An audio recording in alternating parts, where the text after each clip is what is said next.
ने श्री कृष्ण से पूछा, प्रभु आत्मा मृत्यु के बाद दोबारा पृथ्वी लोक पर अपने परिजनों के पास क्यों जाती है? कृपया मुझे यह रहस्य समझाइए।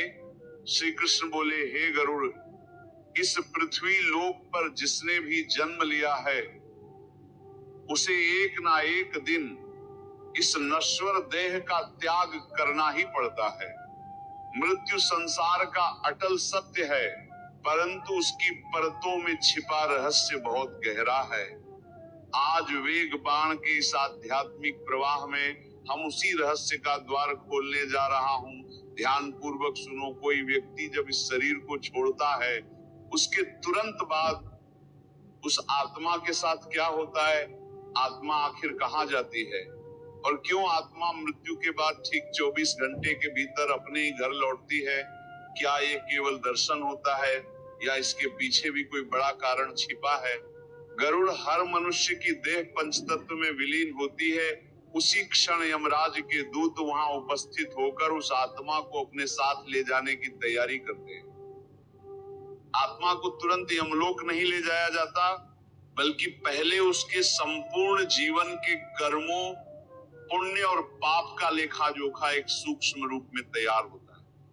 इसी दौरान यमदूत आत्मा को थोड़े समय में ही उसके घर वापस छोड़ देते हैं और यही अवधि लगभग 24 घंटे मानी जाती है। गरुड़ ने कहा, प्रभु ऐसा क्यों? क्यों आत्मा फिर अपने ही घर लौटती है? श्री कृष्ण बोले, संसार से उसके संबंध तुरंत समाप्त नहीं होते। आत्मा को अपने प्रियजनों से, अपनी इच्छाओं से, अपने अधूरे कर्मों से एक अदृश्य सूत्र बांधे रहता है। इसलिए जब वो वापस घर आती है तो वो अपने परिजनों के बीच ऐसे ही घूमती है जैसे जीवित अवस्था में रहती थी। वो पुकारती है, आवाज देती है, रोती है, हाथ बढ़ाती है, पर न तो उसकी आवाज सुनी जाती है, ना उसकी उपस्थिति महसूस होती है। उसका दुख ये होता है कि वह अपने ही शरीर में वापस उतरना चाहती है, लेकिन यमदूतों के पाश ने उसे बंधन में न रखा है। इसीलिए चाहे जितना प्रयास करे वह पुराने शरीर में प्रवेश नहीं कर सकती। जब घर वाले उस व्यक्ति के लिए विलाप करते हैं, रोते हैं, दुख मनाते हैं, इन सब भावनाओं को आत्मा पूरी तरह देखती और महसूस करती है, ना अपनी उपस्थिति का प्रमाण दे सकती है। अब गरुड़ ने कहा, प्रभु की आत्मा केवल अपने घर के दर्शन करके लौट जाती है? नहीं प्रिय गरुड़, ये अवधि विशेष रूप से इसलिए होती है ताकि मृत्यु के बाद जो 10 दिनों तक पिंडदान किया जाता है, उसी के द्वारा आत्मा का सूक्ष्म शरीर धीरे धीरे निर्मित हो सके। पहले 10 दिन किए गए प्रत्येक पिंडदान से आत्मा के शरीर के अलग अलग भागों का निर्माण माना गया है। कहीं उसके इंद्रियों की क्षमता, कहीं उसकी सूक्ष्म ऊर्जा, कहीं उसके यात्रा योग्य शरीर का आकार। फिर 11वें और 12वें दिन का पिंडदान उसके सूक्ष्म शरीर को स्थिरता प्रदान करता है, जिससे उसमें शक्ति, मांस, त्वचा और यात्रा के लिए आवश्यक ऊर्जा आती है। 13वें दिन का पिंडदान सबसे महत्वपूर्ण माना गया है, क्योंकि इसी दिन आत्मा को वह सामर्थ्य मिलती है जिसके सहारे वह यमलोक की ओर अपनी वास्तविक यात्रा शुरू कर सके।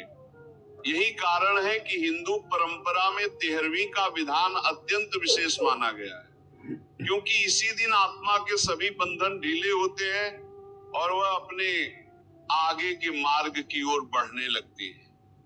गरुड़ ने कहा, प्रभु कृपया बताइए, क्या 13वीं के बाद आत्मा सीधे स्वर्ग या नर्क पहुंच जाती है? श्री कृष्ण ने कहा, नहीं गरुड़, मृत्यु के बाद आत्मा को यमलोक तक पहुंचने में लगभग 1 वर्ष का समय लग सकता है। ये यात्रा अत्यंत कठिन, सूक्ष्म और तपपूर्ण बताई गई है। इस 1 वर्ष में उसे लगभग 16 या उससे अधिक प्रकार के सूक्ष्म मार्गों से गुजरना पड़ता है, जिन्हें प्रेत यातना मार्ग कहा गया है। हर मार्ग आत्मा को उसके कर्मों के अनुरूप सुख या दुख प्रदान करता है। यदि व्यक्ति पुण्यात्मा था तो मार्ग सुगम, मधुर और शांतिपूर्ण होता है। यदि उसने जीवन में पाप अधिक किए थे तो ये मार्ग उसके लिए अग्नि, प्यास, कष्ट, घुटन, कांटों और रेत जैसे यातना मार्ग बन जाता है। इस यात्रा में आत्मा के पास न वाहन होता है, न अन्न, न जल। वह पूरी तरह अपने परिजनों द्वारा दिए गए मासिक पिंडदान, श्राद्ध और तर्पण से मिलने वाली ऊर्जाओं पर निर्भर रहती है। यदि उसके परिजन यह कर्तव्य निभाते रहते हैं तो आत्मा को भोजन, शक्ति और गति मिलती है, जिससे वह अपनी यात्रा पूरी कर पाती है। लेकिन अगर परिजन ये कर्तव्य भूल जाएं या करना न चाहें तो आत्मा भयंकर कष्ट में पड़ जाती है। बिना श्राद्ध की आत्मा तेज तपते रेगिस्तानों, कंटीली झाड़ियों और अग्निमय रास्तों से होकर रेंगती हुई यमलोक पहुंचती है। भूखी, प्यासी और थकी हुई अवस्था में जब आत्मा अंततः यमलोक पहुंचती है, तब यमराज उसके कर्मों का ग्रंथ खोलते हैं। जिन आत्माओं ने सत्य, धर्म, दान, अहिंसा और करुणा पर आधारित जीवन जिया होता है, यमदूत उन्हें सम्मानित भाव से प्रस्तुत करते हैं और उन्हें स्वर्ग लोक भेज दिया जाता है, जहां उन्हें अपने पुण्यों का प्रतिफल मिलता है। वहीं अगर आत्मा ने पापों का जीवन जिया हो, छल, कपट, अहंकार, व्यसन, हिंसा, अन्याय को अपने जीवन का आधार बनाया हो, तो उस आत्मा को नरक की अनेक कोटियों में भेजा जाता है। वहां उसे घोर यातनाओं के माध्यम से अपने कर्मों का परिणाम भोगना पड़ता है। कहीं जलते तेल में डुबोया जाता है, कहीं अग्नि सागर में फेंका जाता है, कहीं पत्थरों पर घसीटा जाता है, कहीं अंधकार में गुफाओं में बंद रखा जाता है।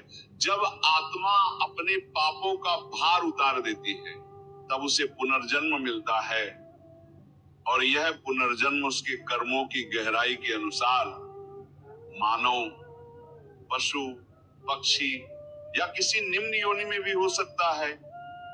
यदि किसी व्यक्ति पर कोई कर्ज बचा हो, कोई कर्तव्य अधूरा छूट गया हो या किसी का अधिकार उसने छीन लिया हो, तो मृत्यु के बाद उसकी आत्मा को विशेष रूप से बेचैनी होती है। ऐसी आत्माएं अपने परिजनों को संकेत देती हैं, स्वप्नों में, अचानक आने वाली घटनाओं में या विचित्र अनुभूतियों में। इसलिए कहा गया है कि हर व्यक्ति को अपने मृत पूर्वजों का वार्षिक श्राद्ध अवश्य करना चाहिए। यही उनके मोक्ष का मार्ग खोलता है। श्री कृष्ण ने कहा, प्रिय गरुड़, मृत्यु अंत नहीं है, ये आत्मा की अगली यात्रा का प्रारंभ है। और ये यात्रा तब सुगम बनती है जब हम धर्म, कर्तव्य, करुणा और सदाचार को जीवन का मूल बनाएं।